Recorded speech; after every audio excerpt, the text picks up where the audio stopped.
Hi. അപ്പൊ അങ്ങനെ ഞങ്ങളുടെ സ്വപ്ന യാത്ര അതാ ഈ ഒരു റിബൺ കട്ട് ചെയ്യുന്നതോടുകൂടി തുടങ്ങുകയാണ് കേട്ടോ. അങ്ങനെ ഞങ്ങളിതാ തിരുവനന്തപുരത്ത് കഴക്കൂട്ടത്ത് ഞങ്ങളെ വീട്ടിൽ നിന്നാണ് സ്റ്റാർട്ട് ചെയ്യുന്നത്. ഇവിടെ ഞങ്ങളെ യാത്ര അയക്കാൻ വേണ്ടിയിട്ട് ഞങ്ങളെ ഫാമിലി സുഹൃത്തുക്കളും അതേപോലെ തന്നെ ഏട്ടൻ്റെ ഓഫീസിലെ ഫ്രണ്ട്സുകളും എല്ലാവരും ഉണ്ടായിരുന്നു കേട്ടോ. ഒരു അടിപൊളി യാത്രയായിരുന്നു. ഫ്ലാഗ് ഓഫ് ഒക്കെ ചെയ്ത് അങ്ങനെ ഞങ്ങള് പ്രതീക്ഷിച്ചില്ല. അതന്നെ, അതവര് ഇങ്ങനെയൊക്കെ ആക്കുന്ന നല്ല അടിപൊളിയായിട്ടുണ്ടായിരുന്നു. ഞങ്ങള് എല്ലാരോടും 3 മണിക്ക് പോകുമെന്ന് മാത്രമേ പറഞ്ഞുള്ളൂ. എല്ലാരും പക്ഷെ വന്ന് എന്തായാലും നമ്മളെ സന്തോഷമായിട്ട് യാത്രയാക്കി. വളരെ സന്തോഷം എല്ലാവരോടും. അങ്ങനെ ഇതേ ഞങ്ങള് ഇറങ്ങാണ്. ഇനി കുറേ ദൂരങ്ങളുണ്ട് പോവാൻ വേണ്ടിയിട്ട്.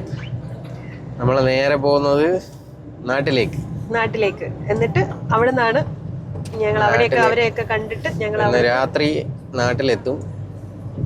ഒരു 1 മണി 2 മണി സമയത്ത് എത്തും. അത് കഴിഞ്ഞ് രാവിലെ നേരെ ഗോവയ്ക്കാണ് വിടുന്നത്. അപ്പം ഇനി ബാക്കി വീഡിയോ അടുത്ത ഇതിൽ കാണാം. Okay, by.